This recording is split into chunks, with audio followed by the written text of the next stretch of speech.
boom, boom, boom, boom, boom, boom, boom, boom, boom, boom, boom. Da, da, da, da, da, da. Ladies and gentlemen, hey, what's up, Kick-Ass Nation? Friday Night Live, back at you here once again, 5 o'clock Pacific Standard Time, 8 o'clock Eastern Standard Time, where we bring you and we ask the tough questions. We bring on the guests that can answer those questions and enlighten us and progress us to a more cohesive humanity. I think that's one way we could say it. But if you guys have been following us for a while, myself and Scott, we do these things every single Friday night, bringing you a guest, bringing you valuable content that you can use either in your personal development life, your professional life, and or your overall life. And if you've been following us for the last couple of weeks, we've been having some amazing conversations with Sharon Hardiman, Arvin Poole, and tonight we've got another great gentleman that we're looking forward to sharing with you tonight as we talk about, again, more sensitive issues that are going on in the world today. And this time we're going to take a little bit of a different spin. We were talking with our guest tonight, and he has a situation with a major organization that is under scrutiny right now for some of the things they've said publicly, some of the things that the owner has said publicly. I'm not going to share that with you just yet, but we started talking about the impact of when somebody says something, right? You know, when comedians say something, right? It's like if they did a joke 20 years ago, now they're being, you know, their asses kicked for it. Or people are saying things in private discussions and you're wondering, okay, if that was a private discussion, so that'd be something that we should consider to be public. You think about the situations that have gone on with Chick Filet, you know, in the situation where they were donating against lesbian community, the LGBTQ. I can't ever say that fast enough. You know, our rainbow friends, right? And I don't mean that disrespectfully. Don't send me fucking emails.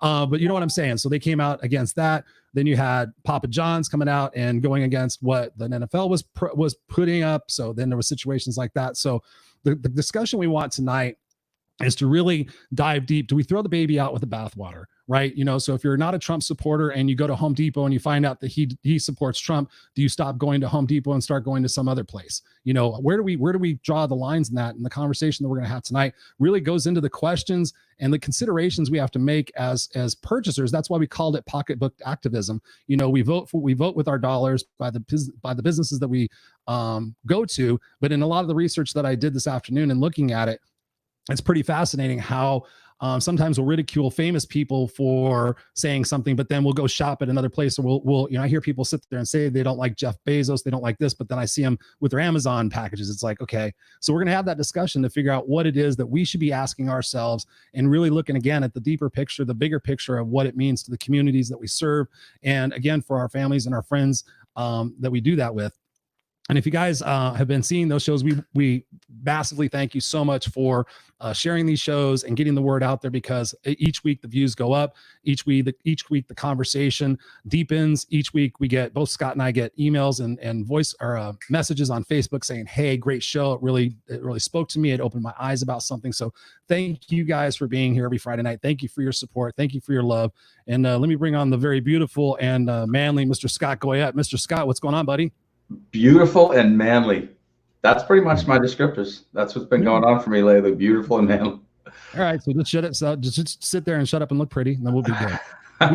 Dude, you saw I tried to fix my hair. I looked like a crazy man like 2 minutes ago. Yeah, I did mine too. I'm gonna start with the bandana. And I used to be a baseball hat guy, and I told you I was a bandana guy for a while. I might go, if I do the bandana thing. It's two of us. I might go backwards baseball hat again. I might do that. Yeah, the Bobbsey twins. They can call us the Bobbsey twins. So I don't know. I don't know if you guys have noticed, but one of the things I do before I ever start the show is I always go like this. I crack my neck both ways, and I feel like he always pulls me on like a second early. I've noticed the last two shows, like people come and like, "Are you okay?" I'm like, "What do you mean?" They're like, "Yeah, you do this thing like where your neck goes way too far and then it snaps." So I could do that with a baseball hat. Look at that. It's pretty sexy. You're preparing for the fight, man. You're like, oh, come on, let's go. Let's get into this. Let's figure this out. I was just talking to a good friend of mine who's a chiropractor, and he's probably watching me going, dude, don't do that. Don't do that. That's not good for you. Knuckles too, right? I'll ask him. I'll find out if that's actually good for you. I don't know if it is. My head feels all right. I feel pretty good. As long as it's not fucking dangling, then it's good. As long as it's staying on there, as long as we're alive and we're doing the show, we're doing something right. So that's hell yeah. We've already got some people jumping in here and saying stuff. Sweet. And I'll just be blunt honest. God, my eyes are getting crappier and crappier. I'm like, what are you saying over here, Tina? What is Tina saying? This is from 11:02 p.m. This is a few nights ago. She threw some stuff in there. Yeah. Good evening, Cindy. Good evening. Looking good. Thank you very much for being here, Cindy. We appreciate that. We know that you just recently had a little bit of surgery on your ankle, so we send you much love and Band-Aids and Neosporin and pain pills and things of that nature. But so what do we got going on tonight, Mr. Scott? We have a gentleman here that you're in known of, and we're going to be talking about some of the things I talked about in the intro of the show. But tell us about Versell. So Versell Wells is a higher level CrossFit coach. He's a CrossFit competitor, and I'll let him explain some of the things that have been going on in the organization. But I mean, he's a high level athlete. He's a great guy. He's a black guy.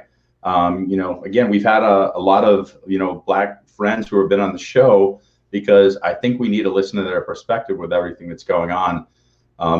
Super good guy. He's a person just like you and me. And he's just coming across many struggles that maybe you or I don't see. And so one of the things we've been doing the show for, especially the last few weeks, is trying to learn, trying to listen. And it's hard because, I saw somebody, I just want to share with you something real quick. Someone was getting abused on Facebook today because, and this is exactly what was said. And I know some people listening, and I know you'll be resonating with this too. A woman wrote to her friend who's a minority, and she's a lesbian, by the way, too. So she's somebody who's been oppressed in many ways herself. She wrote essentially, she's excited and happy to see that at least some people are waking up to what's going on with racism. And he goes, oh, that's the most, what's the word, privileged thing I've ever heard. And this guy went off on her, like got really upset with her. And I was like, she's trying, dude. Like, she's trying. And so, I'm a big fan of always work for the underdog. I'm the ultimate, but when somebody's punching you in the face while you're trying to support the masses and you're doing so much work, you're like, I hear you. Come here, talk to this person, and we're just trying to support. Sometimes you just start losing your mind. I wanted to interact with it. I'm just going to leave it. But what I'm seeing so much right now is everyone's got an opinion, everyone's hurting, everybody's upset, and we're sitting in a space where I really am starting to believe this. The universe works in positive. So for me to say, like, don't do that, don't do that, don't do that, the universe really is hearing that and it's doing it. I really think that one of the things we need to start doing is, and the reason I didn't interact in that conversation is, I'm just going to preach the positive. I really am. And there's certain leaders in our country that I can't stand. Do I want to go attack things? I'm doing a lot of thinking and processing too, just like you. Every time before we get in these shows, we do the same thing. We're like, here we go, like do the neck thing or whatever. So yeah, I'm just, Versell's an amazing guy. I'm sitting here trying to process. We're trying to be a bridge for people to have communications and support people. And here we are. Mm-hmm. Yeah, I'm glad you shared that. I'm glad you shared that, because in looking at the research today about the things that you say that you can be held accountable for and the privacy of your conversations and all that stuff, I mean, it all intertwines, really interestingly, in the fact that, we've talked about it before on these shows. It's like, okay, sometimes I think I'm going to ask the wrong question. I'm going to say it the wrong way, and my intention is going to be totally miscued. And all of a sudden, I mean, I just read an article about, I can't remember her name now, but I went back like 3 or 4 years, and all the different spoofs in social media that have caused people to lose acting jobs, or lose sponsors, or to get kicked out of sports. And it's fucking amazing how many different things you can say out of context or as a soundbite, as part of a quote, and be totally misunderstood and get, hate mail. I think we got Chris in a temporary freeze right there, but yeah, he's right. I mean, we're getting you back. Yeah. I just decided to take a break. I want to stretch my neck. But anyways, let's bring the star of the show. Let's bring Mr. Versell. Hey, Versell, how you doing tonight? Hey, Versell, put your mic on, brother. Got there it. You go. I can see it. How are you, man? We got to hear you. Well, sir. How are you? All I could see was your mouth, and all I could think was, it was that movie where you go, "You got a very pretty mouth." Oh, It happens. Billy There Bob you go. Thornton. There you go. Yeah, Kool-Aid. I like taters. It Let's was see. The river runs through it or something like that. Okay. Yeah. There All right, he can is. you hear me? Versell. We can hear you. We can see you. Got it. Sweet. So, All right. how's things for you at this moment in time in life? Things are heavy, if I'm being completely honest. Get your whole face in there if you can. I want to see you.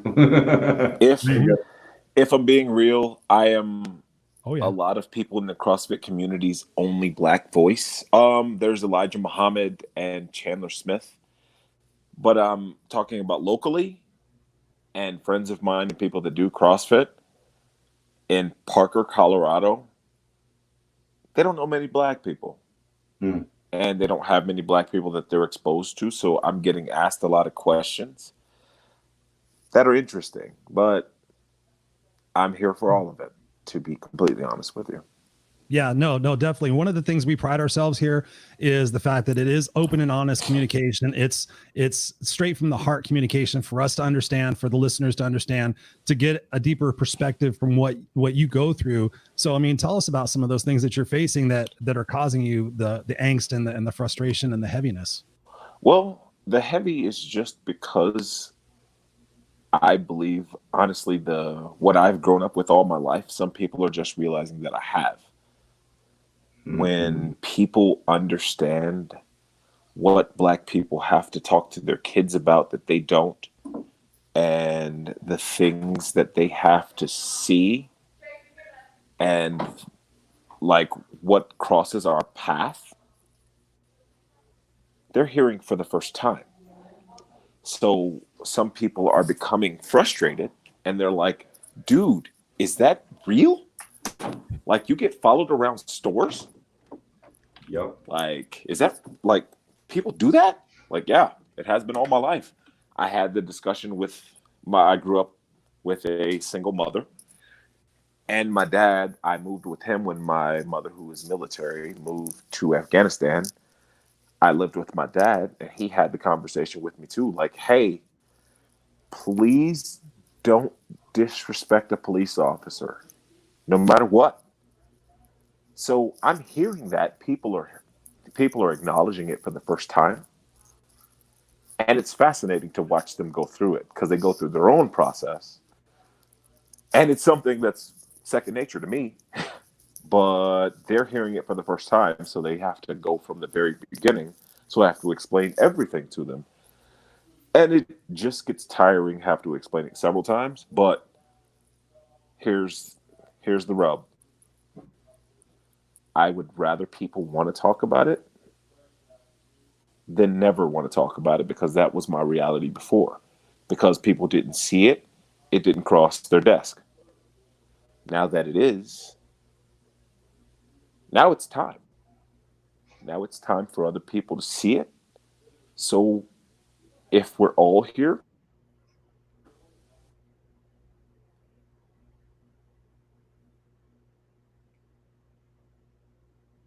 I think we're losing a little bit. We lost you for a second, Versell. are you still? Oh, wait, I can't hear anything. Yeah, we just lost you for a second. But yeah, I've adopted new allies, gained new friends, but I've lost a few also. Why so? Hold on. Yeah, there you go. You're on now. I can't hear you, but can you hear me? We can hear you. Thumbs up for yes. Okay. So you guys can still hear me. I've lost some friends. I've gained some friends. I've muted some people because they weren't in a position where I felt like they were even understanding to my plight or the plight of people that look like me. They weren't hearing it. They just wouldn't hear it. And I get it. I really do.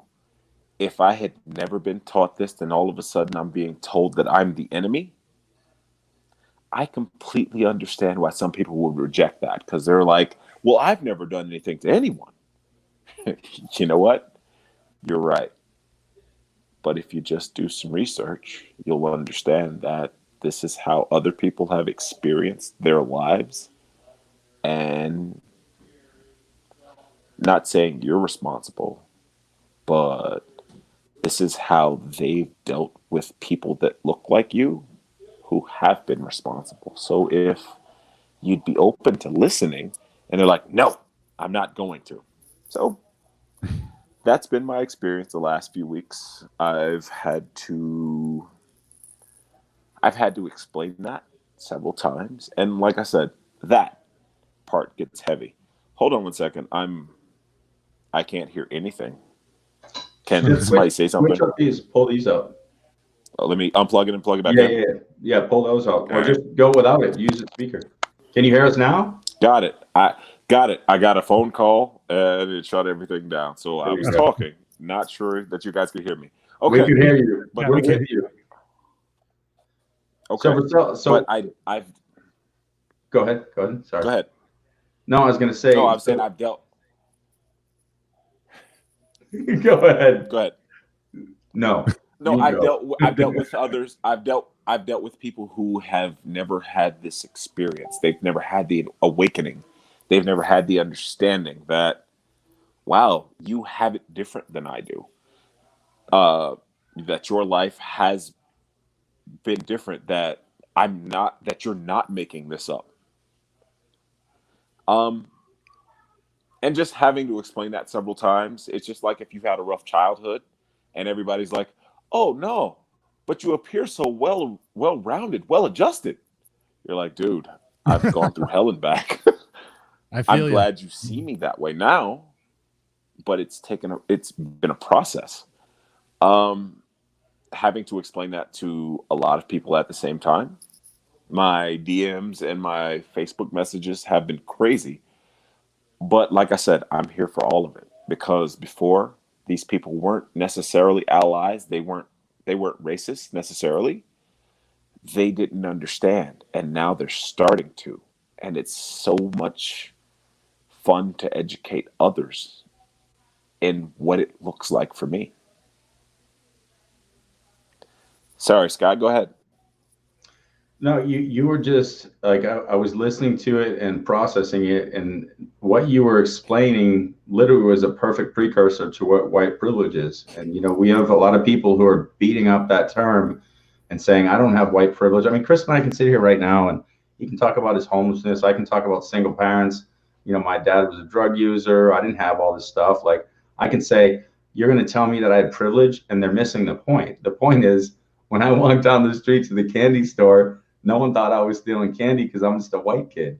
When I walked down the street at nighttime, nobody said, why is that guy walking in front of my house? And that's what we need to keep saying again and again.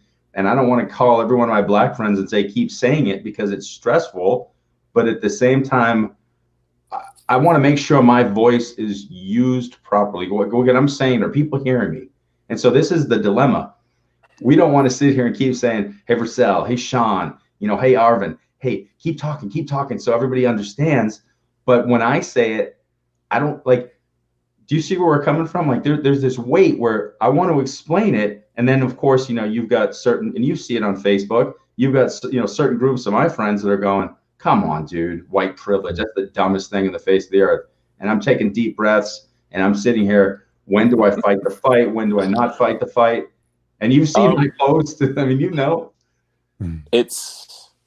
But it's always about the fight, because black people have been angry about this. Black and brown people have been angry about this for years. It's until white people are upset about it, until they are incensed, that we have a chance at changing anything. How do we do it? We're trying. Kind of like Jenny McCarthy did. Create an anecdotal story with people that we know, because she created an entire movement about autism. Based on a single story. I mean, but because friends of ours, people that we grew up with that weren't bad people, that were awesome people that I knew, I played basketball with him, I went to church with him, I went to school with him, and he wasn't a criminal. And because I got in an argument about middle America and people who had never experienced what it's like to grow up with a black person. I was like, yeah, that's a lot of that is stereotyping. And when you don't have that firsthand experience, it's easy to point to that and say this isn't your experience isn't real. But to make it real for people, I think the more people that we can make it real for and explain things from our perspectives, from people that we trust, I believe that changes the narrative. Like, hey, we were together and I left wherever we were, and this is what happened to me. You went home. I didn't have that same experience. I got frisked outside of a, I don't know if any of you guys ever heard, what was it called? JW, where we used to get clothing. I've been searched several times outside of there. I didn't think it was abnormal. I was in malls in Park Meadows and where I grew up in Kansas City, where they made sure I wasn't stealing anything. And I didn't think it was weird because most people that I know had that same experience.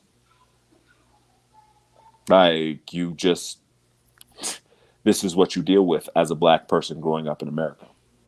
Did you see, there was a video that Chris and I had shared, and it was a woman who had been stopped by a cop a few times, and she was sharing that story with a friend, and she was saying, yeah, they were really nice, just typical 45 minutes, and I was on my way, and they're like, 45 minutes? She's like, what do you mean? They make sure make sure everything checks out. They checked out every state. Yes.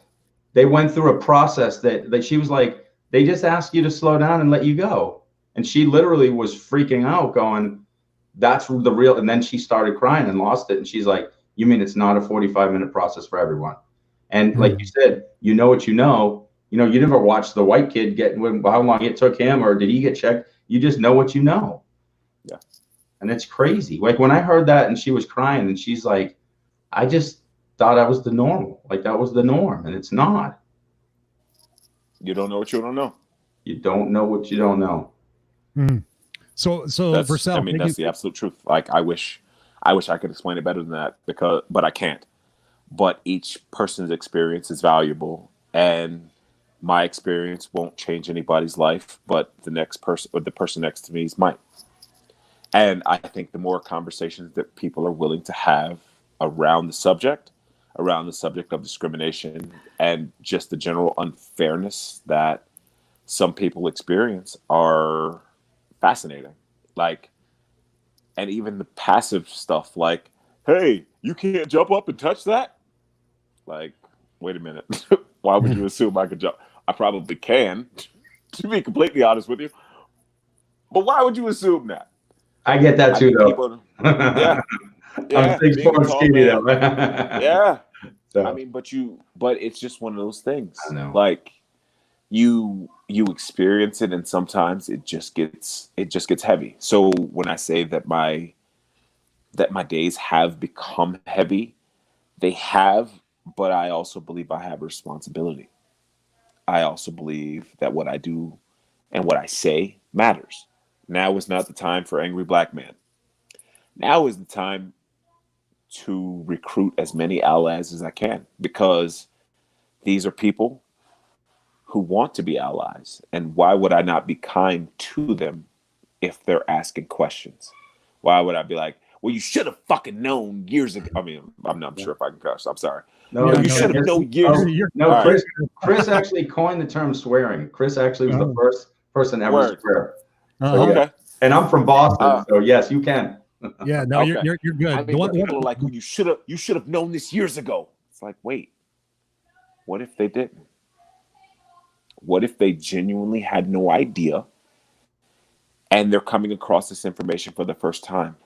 Why not be accommodating to them? Yes, it's frustrating. Yes, it's tiring. But if these are people who would be allies, why turn them away at the door? They're the best thing that could happen for you. And I see it that way.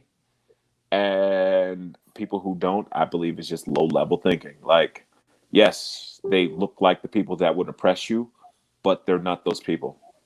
Let it go. Yep. Can't judge a book by its cover. That's how I see it.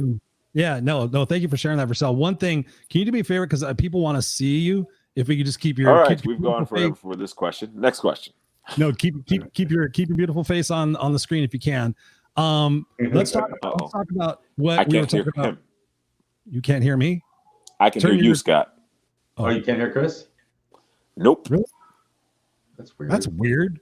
Yeah, I can't hear him at all. Let me go out of this and come back. Pop out real quick. Who can't hear me? That's crazy. He'll come back in. So that's some really interesting stuff to think about. Can you hear me now? Got it. Nice. I can still hear only you. Just me or Chris? Chris, throw something out there. What's going on? What? It's so weird. See his face can the rest of you guys hear me? I can hear you, yeah. I am recording. I am doing this on an iPhone. So I wonder if it's a weird thing. Maybe you can okay, maybe you can repeat his question so the show can keep going on. I'll repeat the question. Tell me the question, Chris. And I'll pass it on. I was gonna dig into the CrossFit situation and talk about how we react or respond when organizations that we work for say something that's contrary to our belief systems or our value systems. In the situation where he works for CrossFit, and then the owner makes those remarks. So in regards to CrossFit or any other business, I almost feel like I'm translating from another language. This is cool. Yeah. But in regards to CrossFit or any other business, I mean, we've got, so many issues with values of leaders or owners. What do we do right now as far as supporting those businesses? Do we support them? Do we not? I mean, let's dive into that. Shit. That's let's start with yours. Let's talk about what's going on at CrossFit. Let's talk about, what's happening there. Okay. So I'm a CrossFit coach, and I love CrossFit. I actually recently just watched the Rogue Invitational. It's a CrossFit event. It breaks my heart because after the podcast that I listened to, I realized that maybe it wasn't necessarily racist, that the gentleman was just not aligning with what CrossFit does, with what CrossFit has created. I believe it has grown to the point where it's beyond what he ever imagined, and it's greater than. It's become bigger than he's ever pictured it, but he thought being irreverent and snarky was okay, and it has not been. Like his values were obviously to poke fun at things and to do some things outside. I'll let people listen to the podcast and judge from listening to it on their own. Things outside of what we preach. But I've learned a ton during my CrossFit certifications, and I've helped hundreds of people, literally hundreds. I've developed relationships. The current relationship that I'm in, I met the girl that I love via CrossFit. I met friends via CrossFit. I met business connections via CrossFit. So do I turn my back on that? I don't know that I can. The community has, what it's created has been a lot more than the individual that created it. So it breaks my heart to see it. And I understand when people walk away. But I don't know that I can personally, based on what it has done for me and the people that I see, the people that I know, the people that I love. So the community of CrossFit doesn't change. The fact that the owner is a douche is heartbreaking. But can I turn my back on all of those people? Those are my people. They never met Greg Glassman. I've never met Greg Glassman. Is he who I get my values from? Absolutely not. But I've met them on a certain platform. I met them because of something. And I have the ultimate respect for it. So I don't know that I can walk away based on that. How do you explain There are that people, to your friends? there are people that will call me a sellout for that, but I can't walk away from them. So how do you explain that to your friends and family? I just can't. They're against that? I don't know that I like having the conversation with you two fellows before. I gave it a lot of thought, and I did some meditation, and I've just been sitting in that.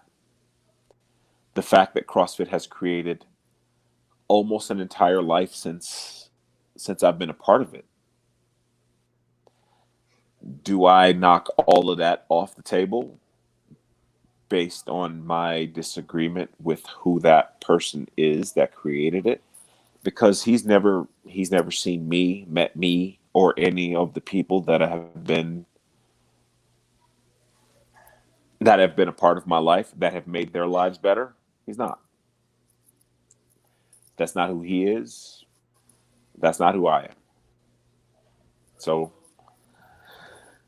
as disappointed as I am, I'm going to push forward. What are your thoughts, Chris? No, I'm curious as to how the reception of that decision has been with his friends and his family. That some people may say you can't support that because he's totally against what we're standing for. How do you deal with that? Or has that happened?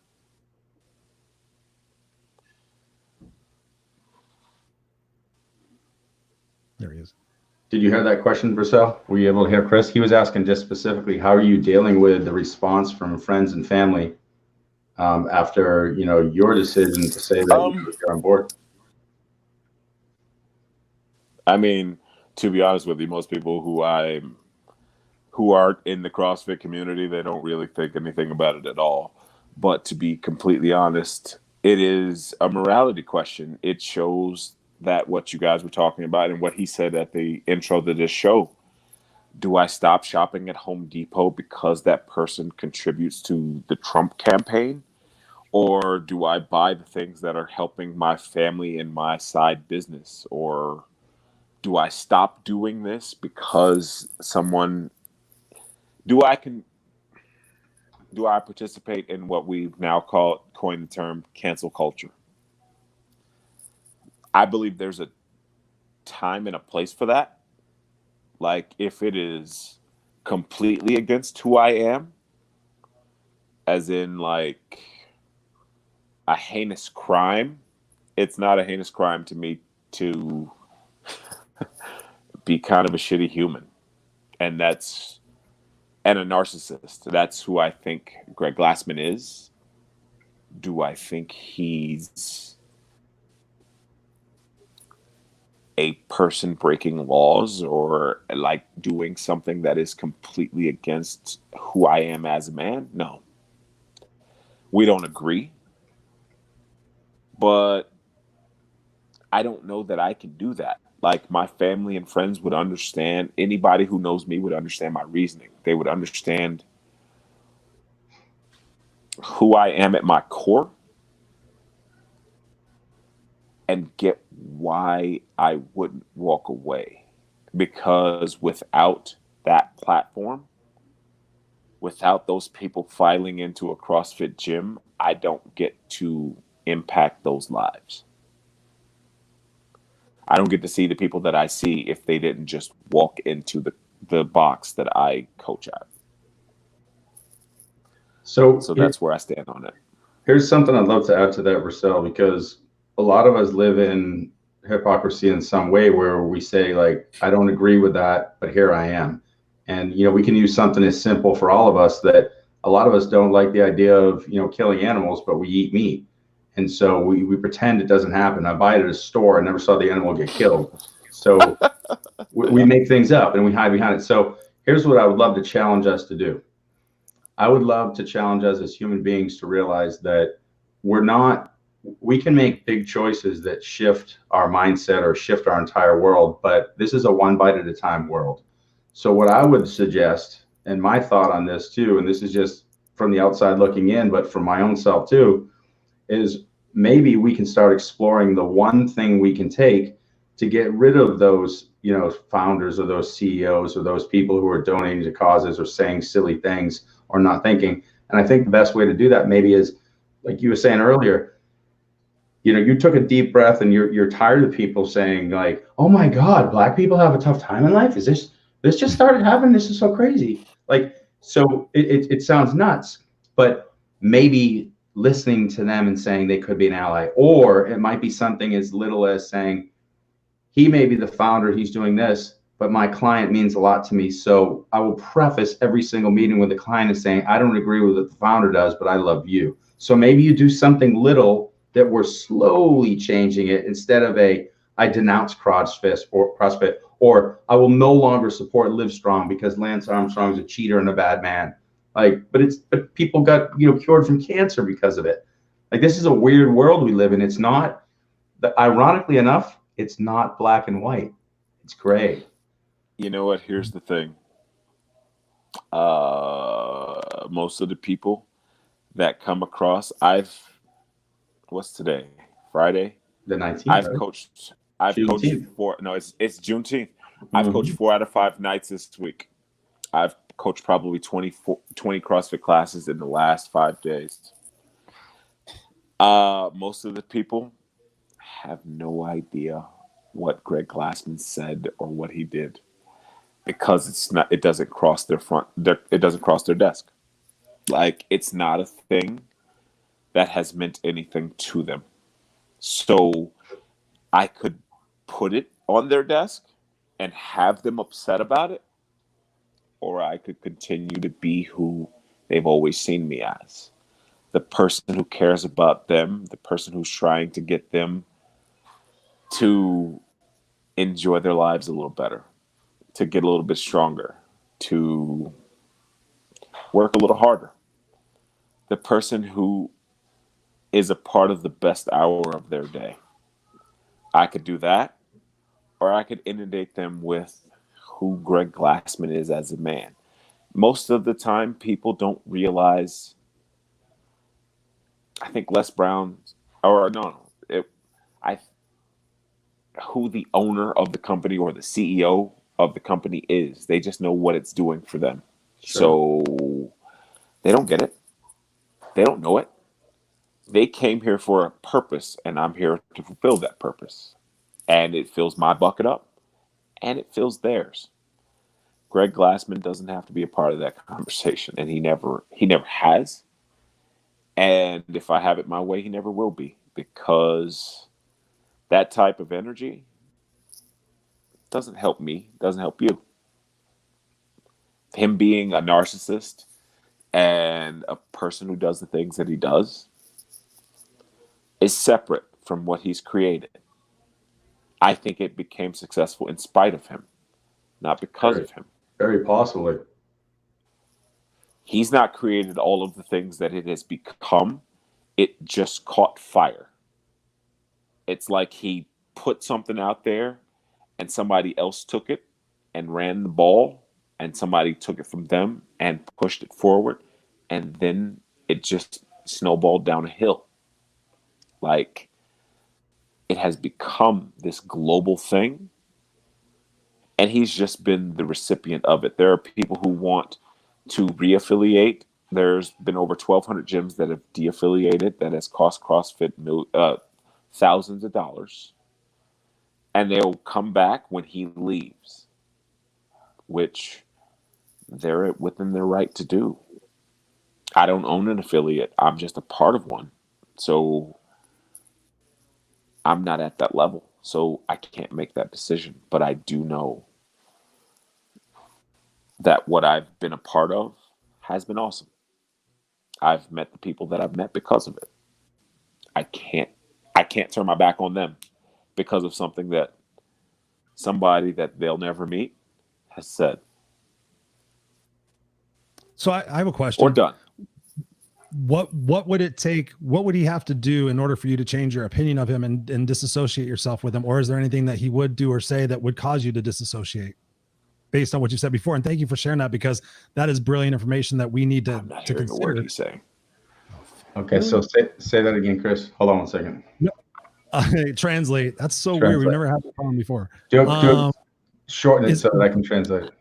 Sure. what Playing would telephone. Greg Glassman have to say or do for Versell to change his opinion about him? Because I mean, there's one thing to come out and say that and I'm just curious from a value standpoint, is there a bridge that you say, okay, that's it, I'm not going to support that anymore, I'm going to get out of that? I'm looking for like, what's the drawing line for people listening? They're like, okay, well, what would cause him to leave? So what would Greg Glassman have to do at this point to essentially make amends? Is there anything he could do at all? Like where's it at? For me, for me, nothing, because you are who you are. I don't know his personal development life. I don't know anything about him. Like, to be honest with you, I had heard the name, but I had talked to CrossFit seminar staff, the members of CrossFit, most of them that have de-affiliated, like the big gyms that are part of it, CrossFit Invictus, CrossFit Mayhem, CrossFit New England, who have walked away. But I didn't meet Greg. I never met Greg. I mean, I never had anything to do with him. So the people that have, they could probably answer that question better than I could. What they want him to do is to sell CrossFit and not profit off of it anymore. And to me, that would make sense, because they would probably get their sponsorships back, because they lost a lot of those. I know Reebok walked away from them, but I don't believe the mind of a narcissist thinks that way. He's thinking, I'm going down with this ship, and I don't care what happens to it as long as it goes through me. Because if he sold it, he would make a ton of money and never have to do anything ever again. So those are really good points. Yeah, he would never have to work. I mean, he would never have to work again. He could say that I am the owner. I mean, I was the creator of that, and walk away with a bunch of good stories. But I really believe that he wants to keep it because he was the founder behind it, and he just has that sense of pride or ownership, because it really has nothing to do with him right now, because he doesn't program for it. He doesn't do anything except collect the money. And he's lost a ton of money in the last couple of days. What he could do is just absolve himself of it, collect literally millions, and ride off into the sunset. But I don't think that's how people like that. I don't think that's how their brain works. So listen to this is where this gets really interesting, because anytime somebody's at such a top dog position in politics or in business or in Hollywood or singer or whatever, once you're at that space that your ego has driven you to get there, there's been so much good that's come along the way. Like, there's so much good in the build out. And so, this is a really, really good conversation, because we're trying to decide, can that energy that might have been spawned from something or turned into something that's negative energy at the top, there's so much good energy that's trickled down from it. So let's go play with Home Depot for a second. So we've got the founder, who's no longer directly associated. Okay. He's not the CEO. He's not running. He's the founder. Okay. So as the founder of Home Depot, okay, do I want to support them, or do I want to support Lowe's when I can pick one of the two? Now, again, they're not always in my neighborhood. I might have to drive further and might not be one, but we've got a black CEO of Lowe's. So I could sit here and say, well, if I'm going to go with Black Lives Matter and go all in, I'm going to go support them versus go to Home Depot. Should I be doing that? Is it okay if I go to Home Depot, if it's the only one near me that might be employing a lot of my friends and family, and maybe a bunch of the people in the Black community? Maybe they're donating to the schools in the community. I mean, this is where it gets really gray. Here's the thing. If I believe that July 7th is supposed to be a blackout, where several people have suggested that Black people and allies show the fact that our dollar is powerful. And if we don't buy anything that day, just showing people how much that matters. I believe if it was a more collective effort, more people would be willing to do it. Mm. I shop at Lowe's personally, mostly because of the home. Like, he seems like he's just lost it. To, like they say, he's just donating all of his stuff because he knows he's about to die soon. Yeah. And it's just a bunch of craziness. Like, what he chooses to contribute to, I don't agree with. And that's okay for me to do so. But I also know that I'm in the minority. Most people that apply for jobs who just need a job because it's in their community, most people who have no idea will still walk in there and contribute to billions of dollars that they're making every day or making regularly. So does my contribution matter, or is it just feeding my ego? Like, am I willing to start something that is going to hurt them in a place that matters? Or am I just patting myself on the back, like, I'm one of those annoying people, like, I don't go there because of this. Like the vegan person that you know who's always browbeating the person that eats meat. Am I that guy? If I could create something that's actually going to hit them where it hurts, awesome. But if I'm just going to be the person that shops at Lowe's, that's my prerogative. So I'm willing to do that. Let's go a little deeper there. So let's say, for example, I've got a choice. So I've got a Lowe's and a Home Depot right near me. Okay. So it's easy for me to go to Lowe's, and I tend to do that. It's actually about 100 yards closer than the Home Depot.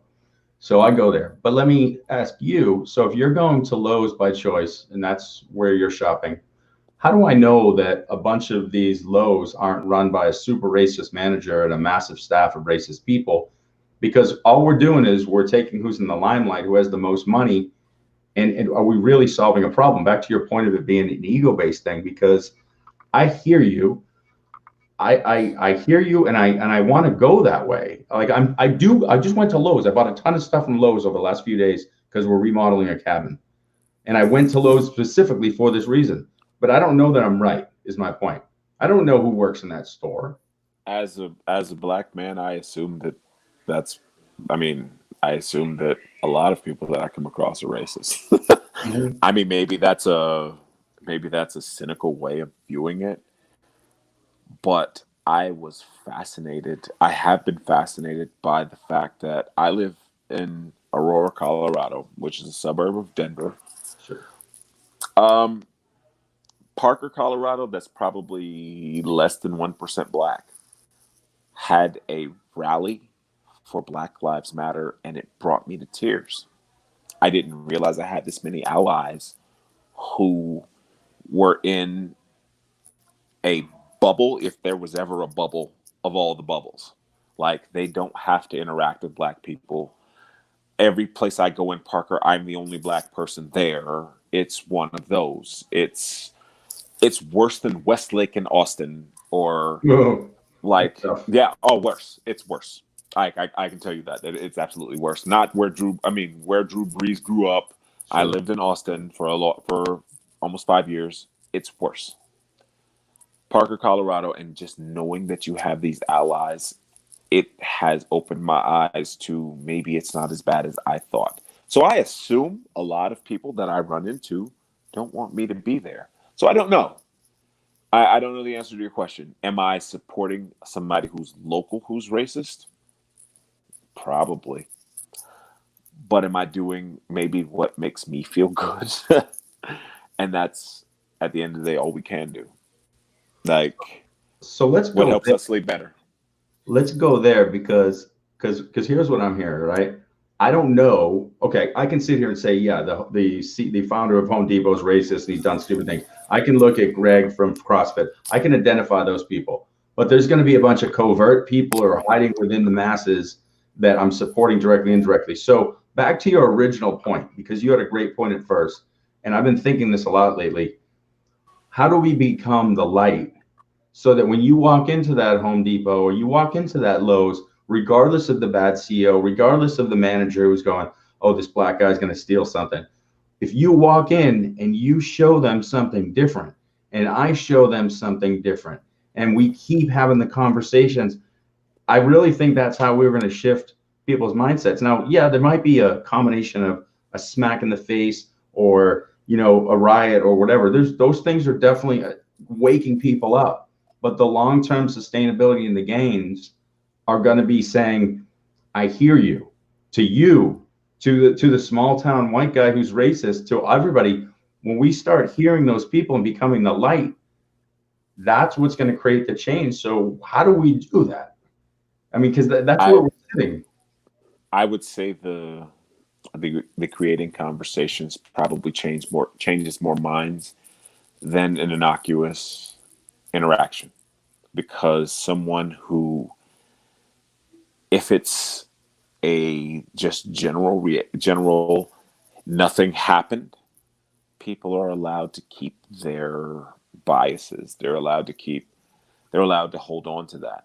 But if they have an interaction with someone, and maybe they thought it was going to go a certain way and it didn't, I think that changes more people's minds than just someone asked for correct change at the cash register, because that random everyday events don't really, because I was actually having this conversation the other day. If you have a bias and you believe in a certain way, you could have 1,000 interactions that nothing happens and you'll still believe that bias. Something has to shake you up. Like, who is it? Was it Jim Rohn that says we either change based on inspiration or desperation? And we're never in a situation where race relations are desperation, but you have to inspire somebody, or at least seek out to get someone to look and say, you know what? Maybe this isn't all bad. Maybe they're not this way. So you nailed it. We need a significant event. That's just a reality. Like you look at 9/11, we look at, like, you know, big events. There's a shift event that creates that shift. So we have a significant event right now. We've got someone was 8 minutes and it was at 34, 46 seconds. Someone's on the neck of a black man. So you've got a man dying in that way. That's a significant event. We've got Aubrey. We've got a few other events that have happened. So here we are. The events have happened. Now, this is where the power lies, and this is what I'm trying to understand. You just said this is not the time for the angry black man. I'm white, and I know my personality. Man, I mean, I'm sitting here. I would be angry if I was you. I would be angry. So, but you're wise enough to see we just had a significant event. Now, here's what's happening. Now everyone's eyes are open. The receptors are there. So this is our chance to heal us by healing you. And that's what I'm trying to figure out. What are we doing right now to make sure that now that people are awake, they're receiving the message? Because everyone's ears and eyes are open. What are we putting in front of it now? Have you ever seen two people screaming at the top of their lungs come to an agreement? That's exactly what I mean. I don't, in my interpersonal relationships, I don't yell, mostly because I don't want to go to jail. Second, because I understand if my significant other or a female is upset at me. Well, you didn't do the dishes. Well, you never clean this. Like, that's never going to come to a positive experience.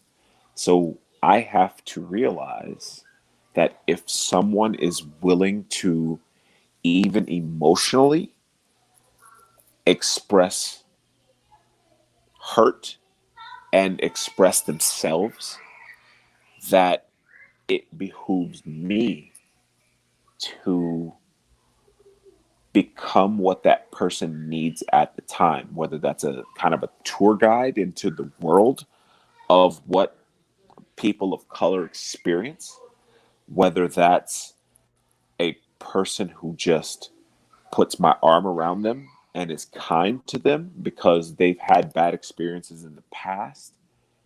But if we are looking to take down this monster, we're going to need as many people as we can get. So when someone says, I want to be an ally, you say, no, come on, right here. I got you.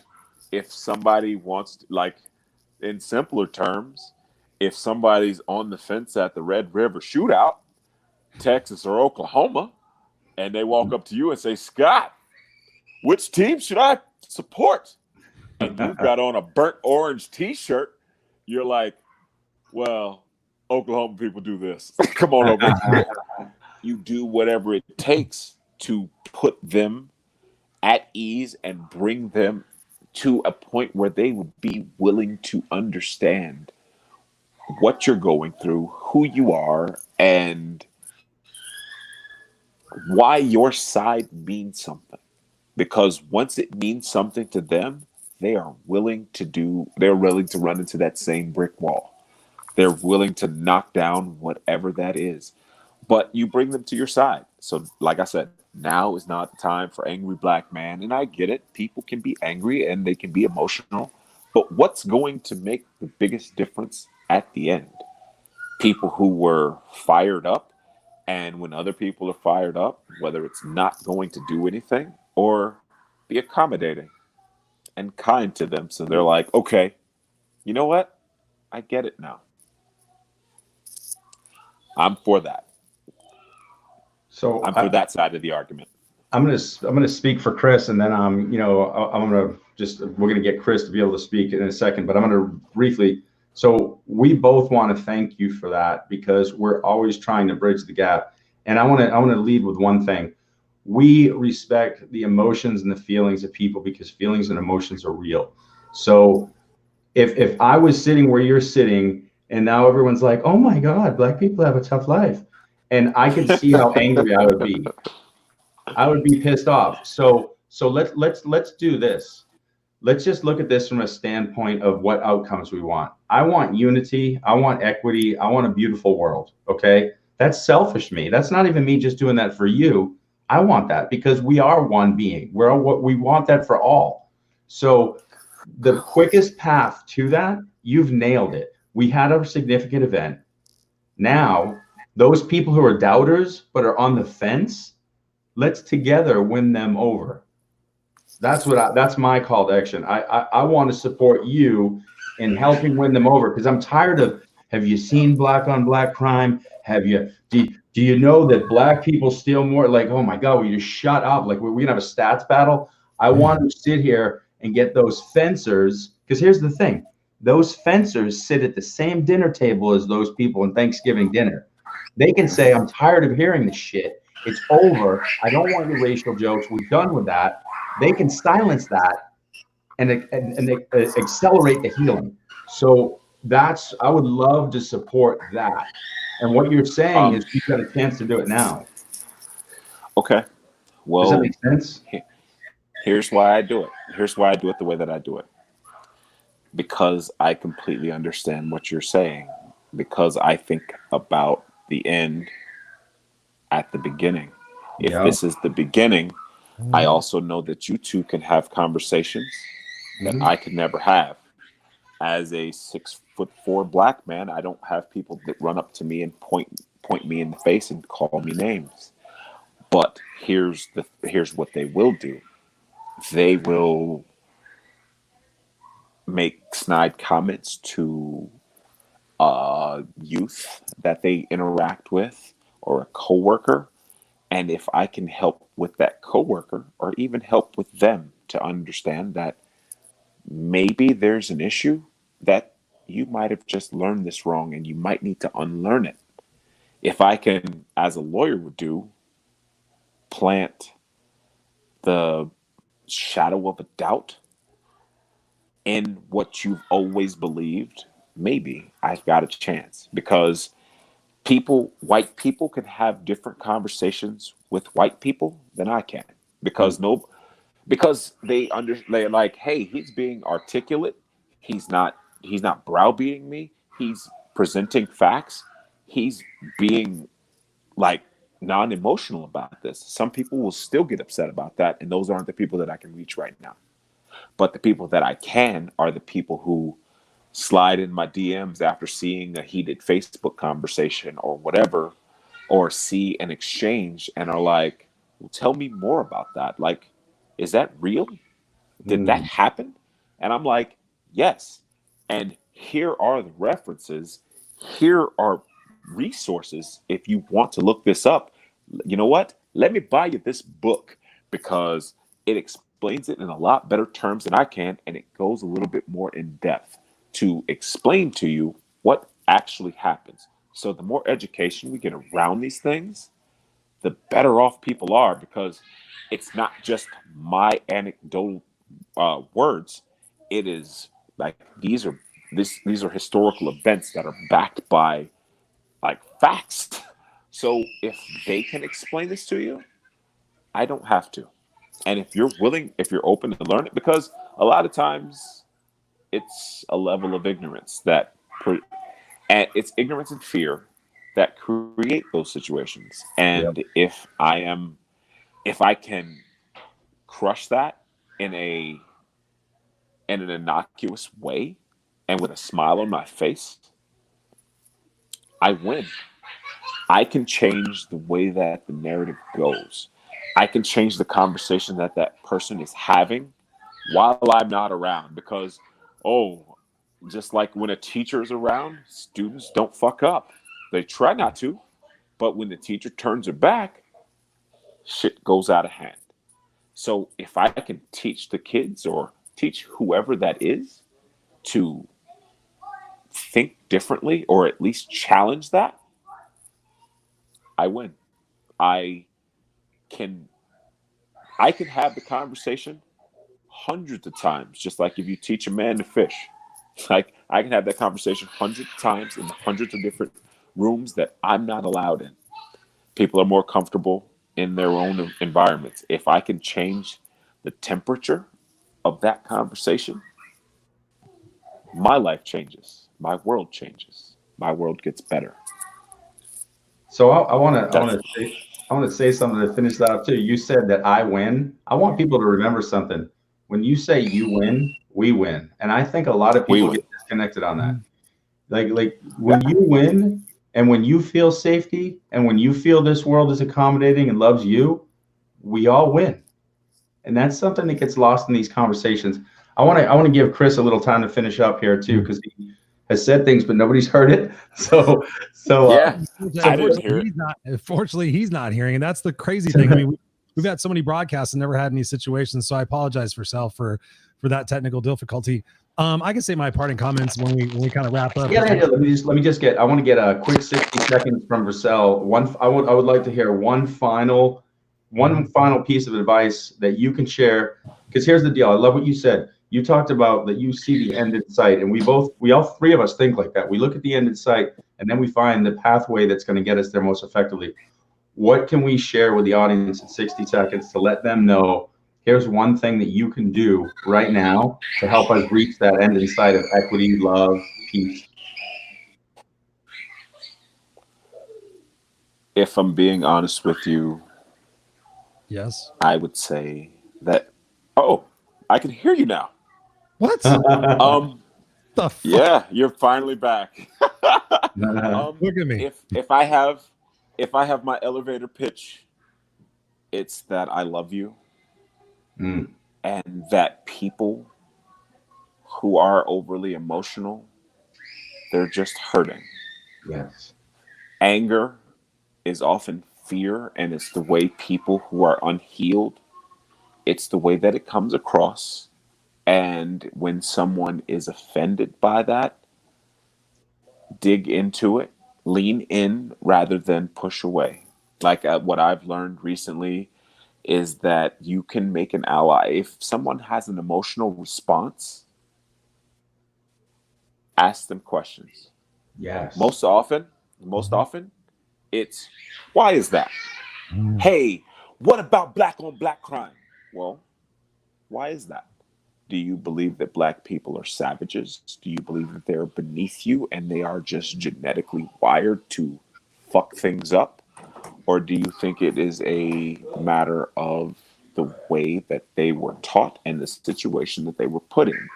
Why do you think certain things happen? And if you would like some articles or whatever for research, I'd give it to you. But I would encourage you to go find it yourself. So lean into your neighbors and why they feel a certain way, and don't automatically agree with them. Just ask them why they think something is. Well, they're just beneath us. Oh, okay. Well, that's a person you probably can't talk to. Uh-huh. I mean, if that's how you feel, I'm never going to change that. But if you explain to them certain things, let them come to you. And the most important thing you can do is during these interactions, be kind to people. Like, Beautiful. nothing that'll turn away wrath quicker than me trying to prove that I'm the bigger, badder man. Be kind. Beautiful. Maybe a little more than 60 seconds, but that's what I got. But it was beautiful.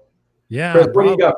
Finish us up, Chris. I got nothing else to say. I've been the only one talking, me and Versell. So finish us up. That was some good parting words. I loved it. Wow. Shit. One of the things that Scott and I talk about when we do these things is that, as being hosts, one of our responsibilities is asking questions and talking and sharing and things of that nature. But in these particular discussions that we've been having, we both said we need to listen more.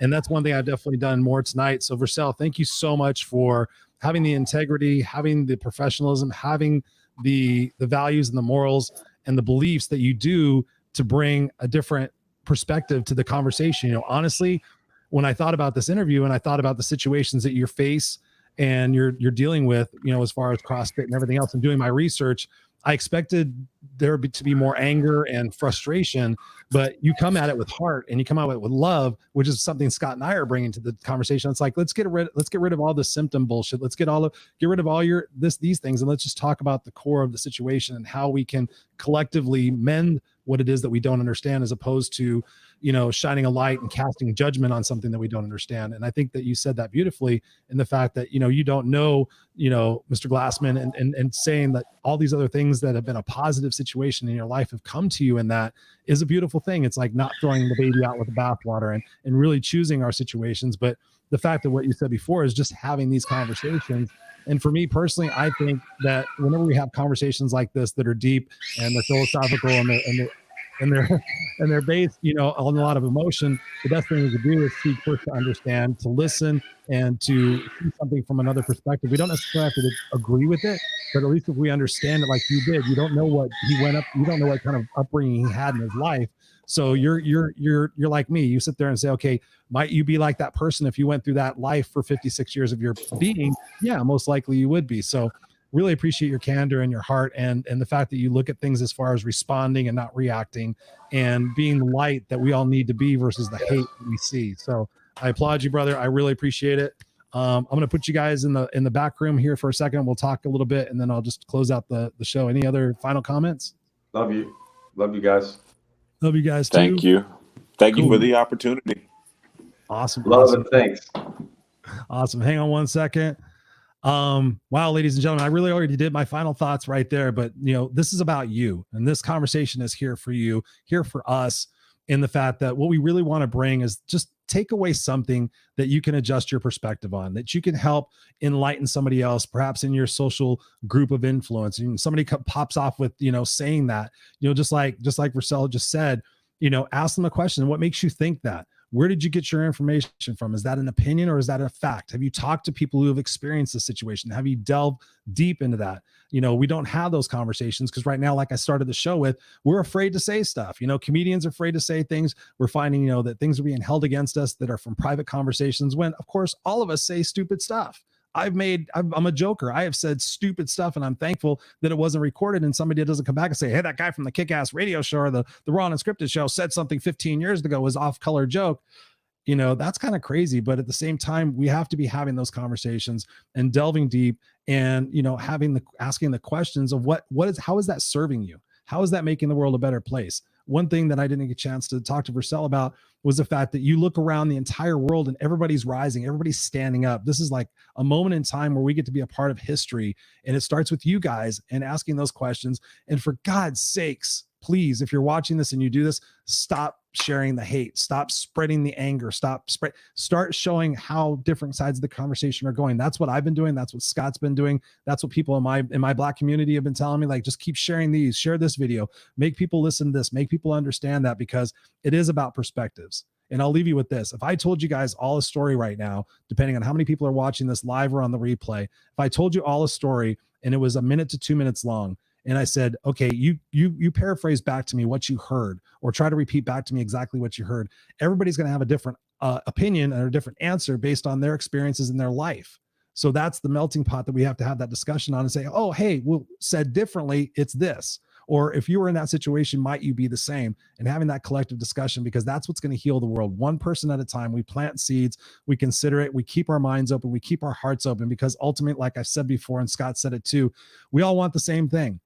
We all want the same thing. I just saw it in the data earlier. We all want to be happy. We all want to be protected. We all want opportunities. We all want equity. We all want the opportunity to live in a safe world. No matter if you're in India, you're in China, you're in North Korea, wherever you want, everybody just wants to be free and be themselves. So let's be a part of the solution, not part of the problem. Please share this out. We love you guys. Send Scott and I anything, any information you want, any ideas for guests. And please reach out to Versell and connect with him and learn more about these issues and do your own work on that. All right. Love you guys. Friday Night Lives. We'll be back again next Friday. We have 2 amazing guests, some amazing thought leaders about healing humanity and about really making a difference in our souls and our spirits. It's going to be a deep conversation, but a healing conversation that all of us need to go through, no matter what color you are, size, religion, everything. We all need to heal. And these 2 beautiful people are going to be on with us next week. So until next time, stay unstoppable. We love you. Thank you for the support, and just be a part of the solution, and take care. And we'll see you next time.